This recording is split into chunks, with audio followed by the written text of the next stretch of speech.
नेपाल में चीन से सटे रसुआ जिले से इस वक्त बेहद भयावह तस्वीरें सामने आ रही हैं। भोटेकोशी नदी में अचानक आए तेज सैलाब ने सीमावर्ती इलाकों में भारी तबाही मचा दी है।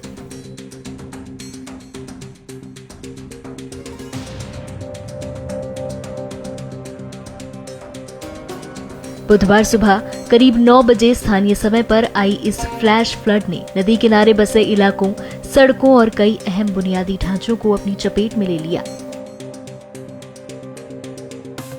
सबसे ज्यादा असर रसुआगढ़ी, तिमुरे और सियाफ्रुबेसी जैसे इलाकों में देखने को मिला है।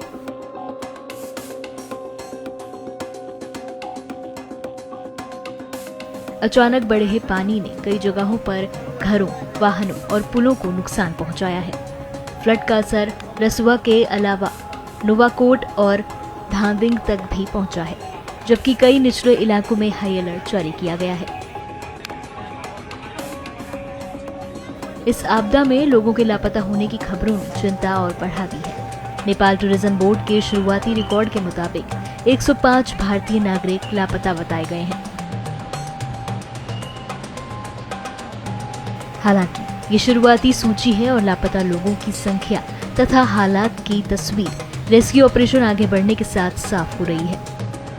राहत और बचाव कार्य मुश्किल हालात के बीच भी जारी है। नेपाल सेना, सशस्त्र पुलिस बल और नेपाल पुलिस को राहत अभियान में लगाया गया है। हेलीकॉप्टर भी रेस्क्यू और मेडिकल सहायता के लिए तैयार किए गए हैं।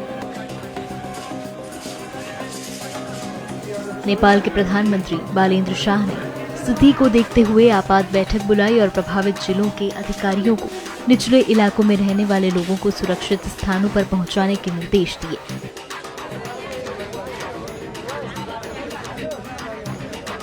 सरकार ने राहत, चिकित्सा और सड़क, बिजली तथा संचार व्यवस्था को बहाल करने पर भी जोर दिया है।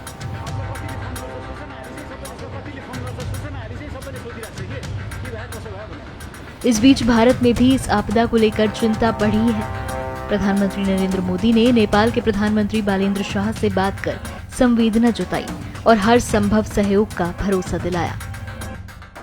उन्होंने सोशल मीडिया प्लेटफॉर्म एक्स पर पोस्ट करते हुए लिखा, प्रधानमंत्री बालेन्द्र शाह से बात की और नेपाल में बाढ़ से हुई जानमाल की हानि पर संवेदना व्यक्त की।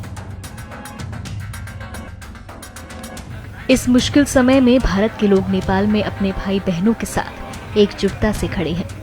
भारत नेपाल को हर संभव मानवीय सहायता देने के लिए तैयार है। हमारी टीमें बचाव और राहत कार्यों के लिए मिलकर काम कर रही हैं। बिहार में भी नेपाल से आने वाले संभावित जल प्रवाह को देखते हुए सतर्कता बढ़ाई गई है।